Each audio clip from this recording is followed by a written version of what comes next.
안녕하세요. 카카오페이 서버 개발자로 일한다는 것에 대해 발표하게 된 해피라고 합니다. 오늘 발표에서는 카카오페이에서 해왔던 경험, 서버 개발자가 협업하는 방식, 사용하는 개발 언어와 환경, 또 서버 개발자들의 기술 전파와 스터디 문화에 대해 말씀드리고, 마지막으로 서버 개발 외에 다양한 업무로 확장할 수 있다는 것에 대해 이야기 드리겠습니다. 제가 카카오페이에서 해왔던 경험에 대해서 말씀드리겠습니다. 이걸 통해서 서버 개발자가 어떤 프로덕트를 개발하고 어떤 기술을 사용하는지 엿보실 수 있으실 거예요. 저는 2018년도 3월에 카카오페이에 입사했는데요. 당시에 오프라인 매장 결제 서비스가 새로 생기면서 정산 시스템이 필요하게 되었습니다. 결제 도메인과 PG의 구조에 대해 도메인 지식을 학습하고 입사한 지 3주 만에 정산 시스템을 개발하기 위해 제주도 카카오 본사의 프로젝트룸으로 보내졌습니다. 다른 업무와 회의, 사적인 스케줄로부터 격리하여 온전히 집중할 수 있도록 말이에요. 당시 상황은 정산을 개발해 본 적 없는 개발자 5명과 정산 업무를 해오시던 PM 3명이 모여 2주간 프로젝트를 하게 되었습니다. 이때 카카오페이의 도전 정신을 경험할 수 있었는데요. 아직 아무도 가보지 않은 길과 같은 오프라인 결제 정산 시스템을 만들기 위해서 화이트보드로 된 벽이 가득 찰 때까지 정산 시스템에 대해 배우고 설계하고 바로 코드로 개발했습니다. 김포를 떠날 때는 정산에 대해 잘 몰랐지만 돌아올 때는 시스템을 가지고 왔습니다. 제가 자주 사용하는 서비스 중 하나인 페이 상품권에 대해서 소개하려고 합니다.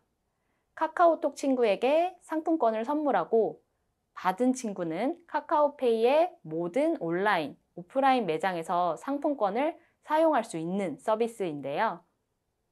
이때 코틀린과 스프링 MVC를 활용했고 MySQL로 상품권과 결제 데이터를 저장하고 레디스로 분산 락을 관리하고 카프카 프로듀서 컨슈머를 구현했고 조회성 데이터 저장을 위해 몽고DB를 활용했습니다. 가장 최근에 한 프로젝트는 내주변 서비스인데요. 지도 기반으로 매장, 멤버십, 혜택 정보를 제공하는 서비스입니다. 코틀린과 스프링 웹플럭스를 사용했습니다. 마이크로 서비스들을 비동기로 호출하는 API 서버를 만들었고 프론트에 이 정보를 모아서 내려주는 BFF 패턴을 사용했습니다. DB로는 MySQL을 사용했습니다. 이 화면이 바로 내주변 서비스의 모습인데요. 결제 바코드 화면 상단의 지도를 누르면 두 번째 이미지처럼 현재 위치 기반으로 카카오페이 매장들이 보여지게 됩니다. 매장을 선택하면 세 번째 이미지처럼 매장에서 제공하는 다양한 혜택과 멤버십 정보를 보실 수 있습니다. 정말 편리하죠? 만약 카카오페이 서버 개발자로 일하신다면 다음의 일들을 느끼실 거예요. 먼저 인프라가 잘 구축되어 있고 DBA나 SRE로부터 지원을 받을 수 있습니다. 때문에 서비스 도메인과 어플리케이션 개발에 집중할 수 있어요. 또한 카카오페이는 인프라적으로 MSA 구조가 잘 지원되기 때문에 마이크로 서비스로 개발할 수 있습니다. 결제나 송금 등 서비스에서는 트랜잭션 관리에 대해 깊게 관여해 볼 수 있습니다. 다만 금융이다 보니 망분리 환경에서 개발해야 하고 때로 금감원 등 기관 제출을 위한 데이터 작업이 필요하기도 합니다. 탈퇴 유저 데이터 분리 보관, 개인정보 마스킹 등 유저의 개인정보 보호를 위해 신경 써야 할 부분에 대해 적극적으로 작업할 수 있습니다. 더 좋은 서비스를 만드는 경험을 할 수 있습니다. 다음으로 서버 개발자들이 협업하는 방식과 서버 개발자를 둘러싼 직군의 종류에 대해 말씀드리겠습니다. 대부분의 서버 개발자들은 PM과 함께 목적 조직으로 묶여 있습니다. 저는 오프라인 결제 서비스라는 조직에 속해 있고요. FE는 커버하는 도메인이 넓기 때문에 같은 조직으로 묶여 있지는 않습니다. 하지만 유저가 화면으로 접하는 서비스를 개발한다면 함께 협업할 일이 정말 많습니다. 아리는 배포 시스템을 고도화하는 엔지니어인데요. 카카오페이에는 아리가 따로 있기 때문에 개발자가 직접 배포하지 않고 아리를 통해 배포를 요청드리게 됩니다. 아리팀이 전사적인 배포 시스템 고도화도 진행해 주시기 때문에 서버 개발자는 어플리케이션 개발에 더 집중할 수 있게 됩니다. 새로운 기능이나 영향 범위가 넓은 기능의 경우 테스트를 위해 QA와 협업하게 되고요. 서버의 기능이 안드로이드, iOS와 같은 클라이언트에서 호출되는 경우 클라이언트 개발자와 협업하게 됩니다. 코드 개발 외에 많은 부분에 대해 데브옵스와 인프라 직군과 협업하게 되고요. 테이블을 수정하거나 슬로우 쿼리를 개선할 때 DBA와 협업하게 됩니다. 장애 상황 발생 시 또는 장애 예방 작업에는 SRE의 리드를 받아 대응을 하게 됩니다. 전사 데이터 ETL을 담당하는 BI와는 서비스의 DB 구조가 변경되거나 추가될 때 협업하게 됩니다. 이외에도 많은 분들과 협업하는데요. 다만 서버 개발자는 사업팀, 디자이너 팀과는 접점이 없고 PM을 통해 소통하게 됩니다. 개발 언어와 환경에 대해 키워드 중심으로 알아보겠습니다. 개발 언어로는 주로 자바와 코틀린을 사용하고 새로운 프로젝트는 대부분 코틀린으로 시작합니다. 이외에 스칼라, 고로 된 프로젝트들도 있습니다. 프레임워크는 주로 스프링을 많이 사용하고 데이터베이스로는 MySQL을 많이 사용합니다. 특히 결제나 정산처럼 트랜잭션 관리가 중요한 도메인들은 MySQL을 메인으로 사용합니다. 이외에 NoSQL로 몽고DB도 많이 사용하고 이를 지원해주는 팀이 있어서 보다 안전하게 운영할 수 있습니다. 전사적으로 메시지 큐는 카프카를 사용하고 캐시의 용도로 레디스를 사용합니다. 합리적인 이유라면 새로운 언어와 DB에도 열려있는 편입니다. 서버 개발자가 개발하는 어플리케이션은 크게 세 가지인데요. 데이터를 서빙하는 API 서버, PM과 운영자들을 위한 백오피스 어드민, 푸시, 재처리, 대용량 처리를 위한 배치, 이렇게 세 가지를 개발합니다.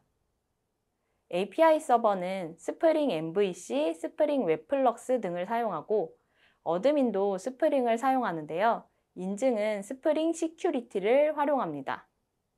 어드민의 프론트 페이지는 서버 개발자가 개발하는데요. 취향에 따라서 Vue.js 또는 리액트를 사용합니다. 배치는 주로 스프링 배치를 통해 개발합니다. 서버 모니터링에 대해 살펴볼게요. 서버 모니터링의 경우 APM, 그라파나, 엘라스틱서치를 주로 사용하고 있습니다. APM을 통해서는 요청의 호출 스택과 에러 발생 빈도를 파악할 수 있고 그라파나를 통해서 API 엔드포인트별 호출 빈도, 레이턴시, 응답 코드 등 다양한 정보를 확인할 수 있습니다. 엘라스틱서치를 활용해 API 서버에 요청, 응답 로그를 수집하는데요. 이를 통해 요청과 응답 기록을 확인할 수 있기 때문에 이슈 확인 시 편리합니다. 카카오페이에서 일하는 장점으로 다양한 인프라와 시스템을 활용할 수 있다는 점을 말씀드리고 싶어요.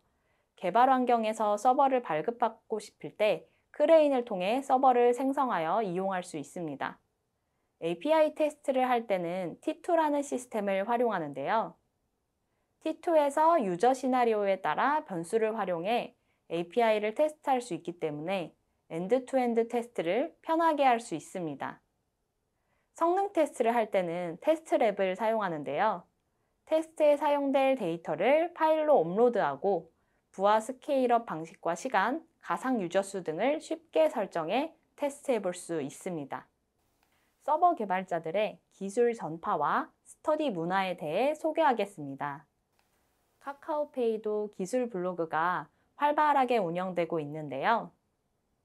기술 문화를 전담하는 데브렐 팀에서 기술 블로그 기고에 대해 적극적으로 지원하고 있습니다. 저도 얼마 전 내 주변 서비스를 개발했던 내용에 대해 기고했습니다. 그 과정에서 다음처럼 데브렐 팀에서 테크니컬 라이팅을 도와주고 내부에 먼저 공개된 후 동료들로부터 피드백을 받을 수 있어서 양질의 기술 콘텐츠를 생산할 수 있습니다. 문법적인 요소뿐만 아니라 복잡한 문장도 쉽게 이해할 수 있도록 피드백을 받을 수 있기 때문에 더 좋은 글을 쓸 수 있게 됩니다.